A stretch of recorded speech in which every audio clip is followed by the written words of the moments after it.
Hello बच्चों, good morning. अब तक हमने स्टडी किया था refraction through a glass slab. उम्मीद है कि आपको अच्छे से समझ में आया होगा। अगर फिर भी कोई प्रॉब्लम है तो आप मुझे बताएं। आज का अगला टॉपिक हमारा है real depth and apparent depth. मैंने आपको कहा था लास्ट टॉपिक में कि हम कुछ फिनोमेना जो हैं वो स्टडी करेंगे डेली लाइफ से रिलेटेड। रियल डेप्थ, अरे टैंक की गहराई आपको टैंक की गहराई कम नजर आती है एक्चुअल गहराई से, ठीक है ना। तो मैंने एक ये टैंक ले लिया, वाटर टैंक मैंने ले लिया है, ठीक है भाई। ठीक है, इसके अंदर मैंने पानी ले लिया। वाटर टैंक हमने लिया है। टैंक वो आर्मी वाले टैंक नहीं लिए, कभी आर्मी वाले टैंक ले लो। हाँ कि सर वो आर्मी वाले टैंक ले लिए, अब क्या करें। और यहां इसके अंदर ये ऑब्जेक्ट यहां लाई कर रहा है, ये ऑब्जेक्ट ओ जो है वो यहां लाई कर रहा है। अब बात सुनो, मैंने आपसे कहा था कि रे ऑफ लाइट जब रेयर टू डेंसर आती है तो वो नॉर्मल की तरफ बेंट हो जाती है अगर रेयर टू डेंसर जाएगी तो। और अगर डेंसर टू रेयर जाएगी, डेंसर टू रेयर, तो वो अवे फ्रॉम द नॉर्मल चली जाती है, अवे फ्रॉम द नॉर्मल। ये डेंसर टू रेयर था, ये रेयर टू डेंसर था। लेकिन अगर मैं लाइट को नॉर्मली डालूं ना, नॉर्मली, तो देर इज नो रिफ्रैक्शन, कोई भी रिफ्रैक्शन नहीं होगा, होगा ही नहीं, रिफ्रैक्शन ही नहीं होगा, गारंटी की बात है। ठीक है भाई, कोई रिफ्रैक्शन नहीं होगा। चलो तो हम बात करते हैं किसकी, किसकी बात करते हैं, रियल डेप्थ और अपीरेंट डेप्थ की। तो रियल डेप्थ और अपीरेंट डेप्थ की बात करें तो यहां पर मैंने ऑब्जेक्ट ओ ले लिया और ये वाटर ले लिया जिसका रिफ्रैक्टिव इंडेक्स डब्ल्यू ले लिया। यहाँ एयर ले ली जिसका रिफ्रैक्टिव इंडेक्स म्यू ए ले लिया, mu W and mu A. ठीक है, लाइट जो है वो नॉर्मली इस प्रकार से गिरेगी, ये नॉर्मल आपका स्टेट होगा बेटा, ठीक है ना, बिल्कुल स्टेट। और नॉर्मली लाइट जा रही है, तो नॉर्मली लाइट जा रही है तो कोई रिफ्रैक्शन नहीं होगा। यहां पर ही मैंने पॉइंट ले लिया ए, ठीक है भाई। अब लाइट को हमने देखा यहां से, ऑब्जेक्ट को हमने यहां से देखा भाई, ठीक है। यहां से जब जाएगी तो ये नॉर्मल ड्रा कर दिया, यहां पर भी नॉर्मल ड्रा होगा, ठीक है भाई, यहां पर भी नॉर्मल ड्रा होगा। अब लाइट रे डेंसर टू रेयर जाएगी तो अवे फ्रॉम द नॉर्मल जाती है भाई, अवे फ्रॉम द नॉर्मल। अब अवे फ्रॉम द नॉर्मल जाएगी तो ये बनेगा angle of incident I, angle of incident है आई, और ये बनेगा एंगल ऑफ रिफ्रैक्शन आर, ये बनेगा एंगल ऑफ रिफ्रैक्शन है आर। अब लाइट हमें ऑब्जर्व होगी यहां पे, ये जो ऑब्जेक्ट ऑब्जर्व होगा ना वो इमेज हमें यहां पे ऑब्जर्व होगी, इमेज हमें कहां पे ऑब्जर्व होगी, यहाँ पे। हम ये सोचेंगे कि यहाँ है, लाइट स्टेट आ रही है क्योंकि light travelling the state path, ray of light के अंदर हम स्टडी करें तो, ठीक है भाई। यहां अगर हम बात करें तो ये पॉइंट हमने ले लिया बी भाई, क्या ले लिया बी। अब एंगल ये आई है तो ये एंगल भी आई ही होगा, आई होगा, होगा कि नहीं होगा। एंगल ये आर है तो ये भी क्या होगा, आर ही होगा, ये एंगल भी क्या होगा, आर होगा। ये आई है तो ये आई होगा, और ये आर है तो ये भी आर होगा, ठीक है, क्लियर है। अब जैसा कि आप जानते हो, अकॉर्डिंग टू स्नेल्स लॉ,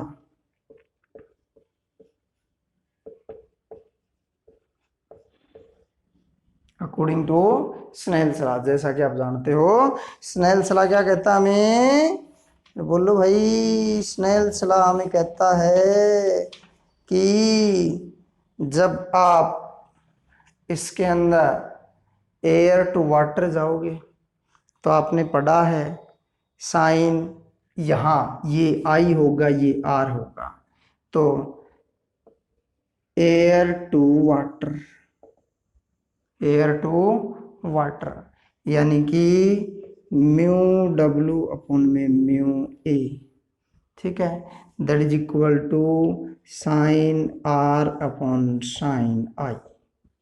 उल्टा लोगे, आप वाटर टू एयर जाओगे तो एयर का ऊपर आएगा, वाटर का नीचे आएगा। बात वही है कि आप लेके चलोगे W mu A that is equal to mu A upon mu W that is equal to sine I upon sine R. Water से एयर में जा रहे हो, वाटर टू एयर, लेकिन हम एयर से देख रहे हैं तो हम एयर से ऑब्जर्व करेंगे। तो एयर टू वाटर, तो म्यू डब्ल्यू वाटर का रिफ्रैक्टिव इंडेक्स जिसमें जा रही है वो, और जिससे जा रही है वो नीचे, तो साइन आर एंगल ये बनेगा आई।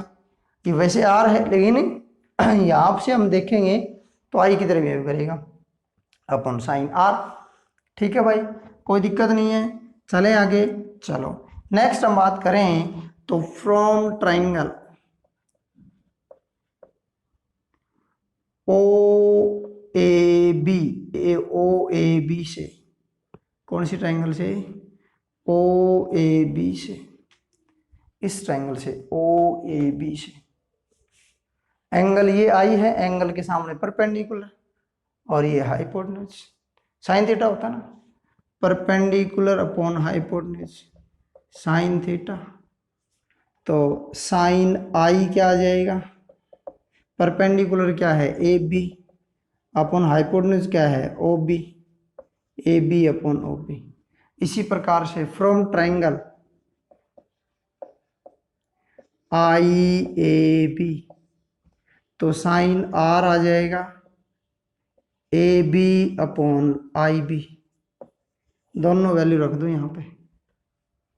वैल्यू आ जाएगी mu air to water that is equal to sine R कितना है A B upon I B divide by A B upon O B, ये मल्टीप्लाई हो जाएगा A mu W that is equal to A B upon I B into O B upon A B से B cancel, क्या value आ जाएगी A mu W that is equal to O B upon I B if point B lies near to A के बहुत नजदीक हो, then I B that is equal to I A, O B that is equal to O A. Air to water क्या value आ जाएगी भाई आई ए upon O ए, आई ए upon O ए, आई ए apparent depth, sorry उल्टा लिख दिया भाई मैंने, ओ ए अपॉन आई ए आएगा, O A upon I A, O A real depth actual, apparent I A, तो mu that is equal to real depth upon apparent depth, real depth upon में apparent depth. Clear है भाई, चलें आगे। चलो देखो next हम बात करें इसका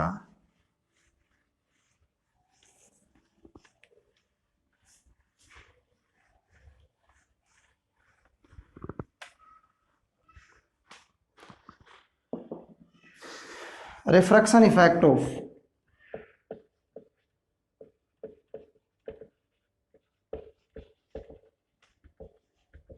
सनराइज एंड सनसेट। देखो मैंने आपसे कहा था कि सूरज 2 मिनट पहले नजर आ जाता है और 2 मिनट बाद तक नजर आता है। कारण क्या है, ये अपनी अर्थ है, ये हॉरिजॉन्टल लाइन है, ठीक है, सन यहां पर है, ठीक है, यहां लेयर्स हैं इसके चारों तरफ, अलग अलग लेयर्स आपने पढ़ी भी होंगी 10th क्लास तक, ट्रोपोस्फियर स्ट्रेटोस्फियर अलग अलग लेयर्स, ठीक है। अब लाइट आती है ऐसे, वो बेंट होगी, फिर ऐसे जाएगी, फिर ऐसे जाएगी, हमें यहाँ ऑब्जर्व होगी, हमें ऑब्जर्व होगा कि वो यहां से आ रही है। लाइट जो है वो ऐसे जानी थी तो बेंट हुई, फिर ऐसे गई, ऐसे गई, एक बार रिफ्रैक्शन हुआ, दूसरी बार रिफ्रैक्शन हुआ, क्योंकि डेंसिटी डिफरेंट है।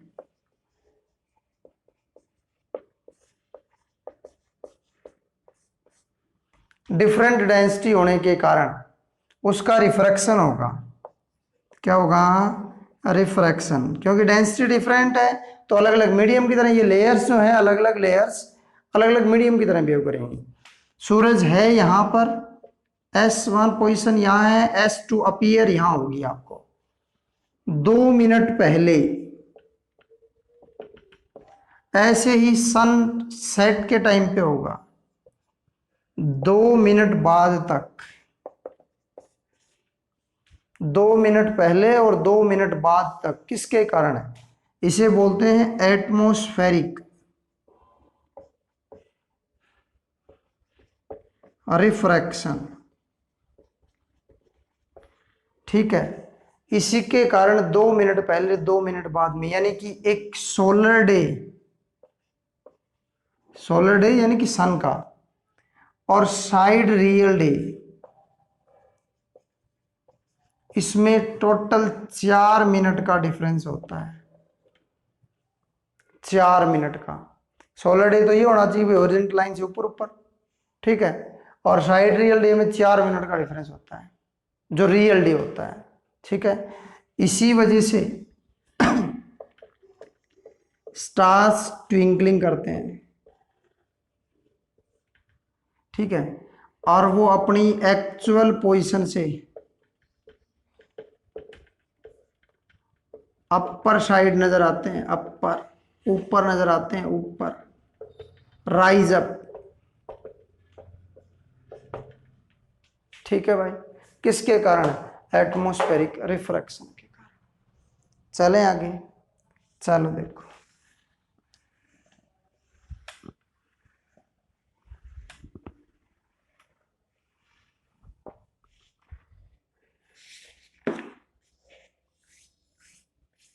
अगला है total internal reflection. Total internal reflection, total internal reflection नाम से नजर आ रहा है। टोटल इंटरनल, अंदर का, रिफ्लेक्शन, रिफ्लेक्शन। अब तक हम रिफ्लेक्शन पढ़ रहे थे, रिफ्लेक्शन कहां से आ गया? तो सुन लो मेरी बात कि लाइट जो है ना, लाइट डेंसर मीडियम से उठ करके और रेयर मीडियम में जाने की कोशिश कर रही थी। जो पॉइंट ऑफ इंटरफेस था दो मीडियम का, उससे वापस डेंसर मीडियम में चलेगी। वो फिनोमेना टोटल इंटरनल रिफ्लेक्शन कहलाता है। समझ में आया भाई? ये मैंने डेंसर मीडियम ले लिया, ठीक है, यहां से ऑब्जेक्ट ले लिया, ये लाइट नॉर्मली आई, एक लाइट यहां से ऐसे चलेगी, ये रेयर था, ये डेंसर था, ये कैसा था? डेंसर। लाइट यहां से आई, एक टाइम ऐसा आएगा कि वापस उसी मीडियम में मुड़ जाएगी और वो फिनोमेना क्या कहलाएगा? Total internal reflection. Total internal reflection. लेकिन इसकी कंडीशन है, कंडीशन क्या है कि यहां पर जो एंगल ऑफ इंसिडेंट बना ना, आई बना, वो ग्रेटर देन सी होना चाहिए। अब ये सी क्या है? ये सी है क्रिटिकल एंगल। अब बोले क्रिटिकल एंगल क्या है, ये भी बताएंगे। उससे पहले इसकी कंडीशन सुन लो, क्रिटिकल एंगल क्या है उससे पहले इसकी कंडीशन सुन लो। पहली तो आई इज ग्रेटर देन सी होना चाहिए, कंडीशन नंबर फर्स्ट तो ये है। कंडीशन नंबर फर्स्ट है कि I is greater than C, sorry C. Second कि लाइट डेंसर टू रेयर ही जानी चाहिए, डेंसर टू रेयर ही जानी चाहिए। लाइट जो है वो डेंसर टू रेयर ही जानी चाहिए, ये कंडीशन है। क्लियर है? आगे बात समझ में? अब बात करते हैं क्रिटिकल एंगल की। क्रिटिकल एंगल की बात करें तो क्रिटिकल एंगल क्या है? देखो, हम बात करते हैं कि हमारे पास ये एक सरफेस हमने ले लिया है, ये दो मीडियम को ज्वाइंट कर रहा है, ये रेयर मीडियम है, ये डेंसर मीडियम है। यहां से कोई ऑब्जेक्ट रखा है, उससे लाइट जाएगी सीधी स्ट्रेट। यहाँ ए पोजीशन हमने ले ली, ये नॉर्मल हमने ड्रा कर दिया, नॉर्मली लाइट का कोई भी रिफ्रैक्शन नहीं होता है। ठीक है भाई। यहां से हम चलें तो ये लाइट यहां एंगल A1 पोजीशन हमने ले ली, ये एंगल बना I। यहां ये डेंसर टू रेयर जाएगी तो एंगल बढ़ेगा R। R बन गया भाई, कोई दिक्कत नहीं है। देखो I is greater then R है ना डेंसर टू रेयर में। अब पोजीशन आएगी धीरे धीरे I बढ़ेगा, ये I बढ़ गया भाई। जब I बढ़ा तो ये light away from the normal जाएगी, अवे फ्रॉम द नॉर्मल जाएगी ना, जाएगी भाई। अब एक टाइम ऐसा आएगा कि ये A2 पोजीशन थी, ये पोजीशन ऐसी आई, ये डेंसर मीडियम ले लो, कि यहां पर जो R था ना, लाइट थी, लाइट जो थी कौन सी, रिफ्रैक्टेड लाइट, ये रिफ्रैक्टेड लाइट है।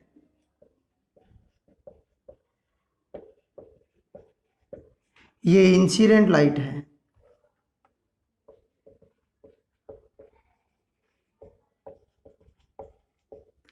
डेंसर मीडियम था,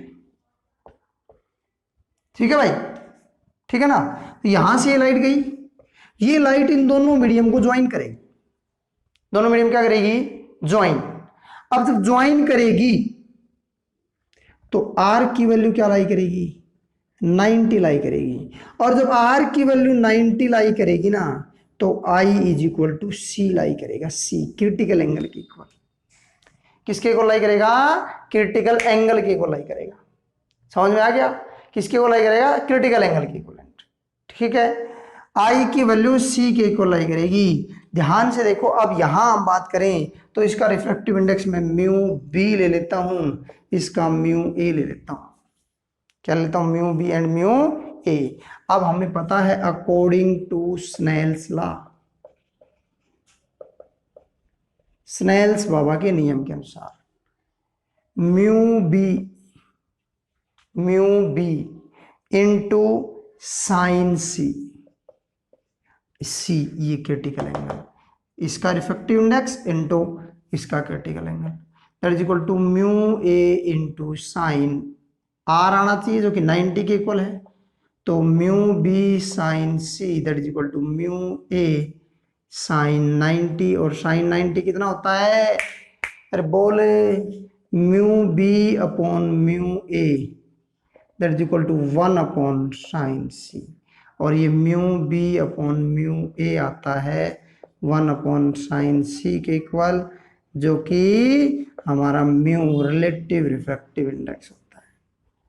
ठीक है भाई, अरे बोल, समझ में आया, आया सर, ठीक है। इसकी एप्लीकेशंस हैं अपनी डेली लाइफ में, बहुत सारी एप्लीकेशंस हैं। पहली एप्लीकेशन नंबर फर्स्ट डायमंड देखा होगा, ब्रिलियंस ऑफ डायमंड। अरे ये कहते हैं ना कि डायमंड जो है, हीरा जो है वो अंधेरे में भी चमकता है, हीरा जो है वो अंधेरे में भी चमकता है। कुछ नहीं है वो, टोटल इंटरनल रिफ्लेक्शन है, फिजिक्स के कारण चमकता है। हाँ बता रहा हूँ, पहले बता रहा हूँ, हीरा जो है ना वो कोई ये नहीं है कि आप अंधेरे में रख दोगे चमक जाएगा, फिजिक्स के कारण चमकता है। लाइट अंदर एंटर करेगी तो डायमंड का रिफ्रैक्टिव इंडेक्स होता है 2.42। ठीक है, ओके। इसको एक पर्टिकुलर एंगल पर काटा जाता है, एंगल होता है 24 डिग्री 2 मिनट, 24.24 डिग्री 2 मिनट पर टोटल इंटरनल रिफ्लेक्शन के कारण होता है। हाँ, अंधेरे में चमकता है हीरा, चमकता है हीरा, चमको, तुम चमको, मेहनत करो। हाँ, ये टोटल इंटरनल रिफ्लेक्शन के कारण होता है। ठीक है, अच्छा। दूसरा, आपको रेगिस्तान में तालाब नजर आता है जिसे हम मिराज कहते हैं। ठीक है, रेगिस्तान में तालाब नजर आता है, रेगिस्तान में क्या नजर आता है, तालाब। किसकी वजह से, इस टोटल इंटरनल रिफ्लेक्शन की वजह से। ठीक है भाई, कोई दिक्कत नहीं है। एक आपका होता है ऑप्टिकल प्रिज्म, ऑप्टिकल प्रिज्म होता है, ऑप्टिकल प्रिज्म होता है, उसको एक पर्टिकुलर एंगल के ऊपर काटा जाता है और वहां से क्या होता है, रिफ्लेक्शन होता है। अगला मैं बता देता हूं आपको, एक और आपने देखा होगा, मेले में गए होगे आप कभी, तो कुछ इस प्रकार का खिलौना देखा होगा आपने, ऐसा खिलौना देखा होगा, नीचे लाइटिंग जलती रहती है ऐसे, ये तार होती हैं, वायर्स होती हैं, और नीचे लाइट होती है, यहाँ लाइट लगी होती है, तो ये चमकते नजर आते हैं, चमकते। ये जो तार है ना, ये सिंपल तार नहीं है, ये ऑप्टिकल फाइबर है भाई, ऑप्टिकल फाइबर है, ठीक है, जो without loss of energy, without loss of energy एक साथ 2000 एनर्जी रेडिएशंस को एक स्थान से दूसरे स्थान पर प्रोपोगेट कर देते हैं विदाउट लॉस ऑफ एनर्जी। ये एप्लीकेशन है किसकी भाई साहब? टोटल इंटरनल रिफ्लेक्शन की। किसकी है? टोटल इंटरनल रिफ्लेक्शन की है। ठीक है भाई, समझ में आ गया? क्लियर है? ओके, नेक्स्ट हम बात करेंगे, अगला हमारा